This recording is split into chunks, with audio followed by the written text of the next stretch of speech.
Radhe Radhe everyone, চলে আসলাম তোমাদের সামনে আরও একটা ব্লগ নিয়ে। তো সকাল সকাল উঠে সব কাজ করা হয়ে গেছে। আর এখানে ডাল তোলার কয়েকটা জামা ছিল, মানে যেটা পরে ডাল তুলি আর কি, সেইগুলো একটু কেচে দিয়েছিলাম, তাই রোদে মেলাচ্ছিলাম।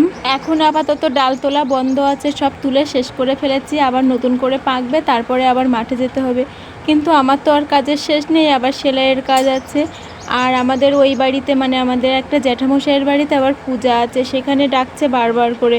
আর আমার এদিকে সেলাইয়ের কাজের চাপ, মানে আমার যখন কাজ পড়ে চারিদিক থেকে একসঙ্গে কাজ আসে। ওখানে পূজাটা কিন্তু গতকাল হয়ে গেছে, আজকে ছিল একটু খাওয়া দাওয়া। তো পূজার সময়ও আমি গেছিলাম, প্রথমের দিকে গিয়ে কিছু কাজবাজ করে দিয়ে তারপরে চলে এসেছিলাম বাড়িতে সেলাই করতে। আবার সেলাইয়ের এই কাজটা দিতে হবে, অনেক দিন হয়ে যাচ্ছে মাঠের কাজের জন্য, আর এটা টাইম মতো দিতে পারিনি। আর ওখান থেকে বারবার ফোন করে চাচ্ছে এইগুলো। তো আজকে এই মালগুলো দিতে হবে, তাই ভাবলাম, এখন প্রায় আটটা বাজে, তো ভাবলাম এইগুলো ভাঁজ করে এটা দিয়ে আসবো, দিয়ে তারপরে পুজোর ওখানটায় যাব। আর এখানে দেখো সেলাইয়ের জন্য আমি কিচ্ছু গুছাতে পারিনি, তাই বাড়ির জিনিসগুলো ওর সঙ্গে মিশে আছে। এই ভুল, মানে ভুল করে এমন না হয় যে এইগুলো ওর সঙ্গে চলে যাচ্ছে, তাই একটু আলাদা করে দিচ্ছিলাম। ভাবলাম একেবারে রেডি হয়ে বেরোবো, আর দোকানে মালটা দিয়ে আবার চলে এসে ডাইরেক্ট ওদের বাড়ি চলে যাব, বাড়িতে আর আসবো না।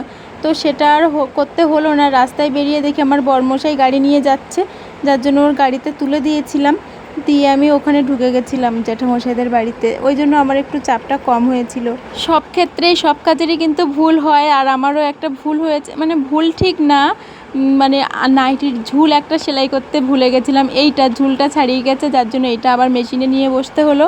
আর এই নাইটিগুলো সুলটো করা দেখছো, এগুলো সবই কিন্তু আমার ছেলে করেছে। ও ভালোই মানে আগিয়ে দেয় আমার কাজের ক্ষেত্রে। তো সেটা সেলাই এখনও করিনি। আর এই কালারগুলো মিলিয়ে রাখছিলাম, নাইটির ডিজাইনগুলো মিলিয়ে সব একসঙ্গে করে রাখছিলাম বেছে বেছে।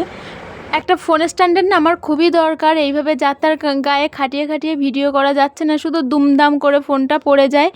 তো ভেবেছিলাম ফেসবুক পেমেন্টের টাকায় কিনবো, তো পেমেন্ট কয়েকবার ঢুকেও গেছে, তো সবগুলোই খরচ করে ফেলেছি, লাস্ট বারেরটা আছে। তো ভাবছি ওই টাকায় কিনবো একটা ফোন স্ট্যান্ড।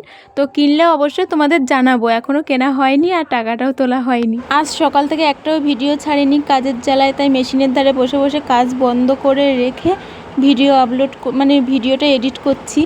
আর ভয়েস তো মানে টানা যেরকম কথা বলে সেরকমই ভয়েস দিয়ে দিলাম। আমার কিন্তু আর বেশি এডিট করতে ভালো লাগছে না, তো চলে আসলাম মেশিনে। শুধু এই নাইটির ঝুলটা সেলাই হবে, সুতো টুতো সব খুলে একদম কমপ্লিট করে রেখেছিলাম মেশিনটা ঢেকে ঢুকে। তা আবার দেখলাম এইটা সেলাই করতে হবে, যার জন্য আবারও সুতো পরাতে হলো। সত্যি একটা ফোন স্ট্যান্ডের আমার খুবই দরকার, কেননা এখানে ভিডিও করতে করতে দেখো সেটা আমি কাট করিনি, এখানে ভিডিওর মধ্যেই রেখে দিয়েছি। মেশিনের কাঁপুনিতে ফোনটা কীভাবে পড়ে গেল নিচে।